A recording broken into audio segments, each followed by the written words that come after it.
India TV9 news Maharashtra.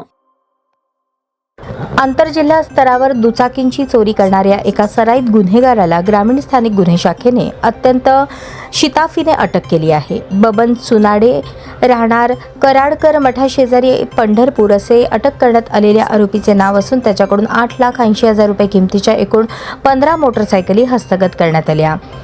मिळालेल्या माहितीनुसार सहाय्यक पोलीस निरीक्षक विजय शिंदे यांचे पथक पंढरपूर परिसरात पेट्रोलिंग करत असताना त्यांना एका खबऱ्याकडून खात्रीशीर माहिती मिळाली.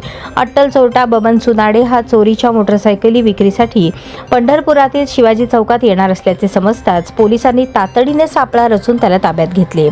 पोलिसांनी सखोल चौकशी केली असता आरोपीने सोलापूरसह नाशिक, पुणे, सांगली, अहिल्यानगर आणि धाराशिव यांसारख्या विविध जिल्ह्यातून दुचाकी चोरल्याची कबुली दिली.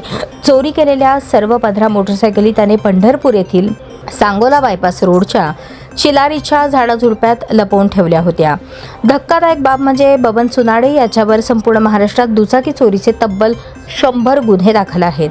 ही यशस्वी कारवाई पोलीस निरीक्षक श्रीकांत गायकवाड यांच्या मार्गदर्शनाखाली रवी माने, सलीम बागवान, अश्विनी गोटे, विनायक घोरपडे, सूरज रामगोडे, मनोज राठोड, सुनंदा झळके, समीर शेख यांच्या पथकाने पार पाडली.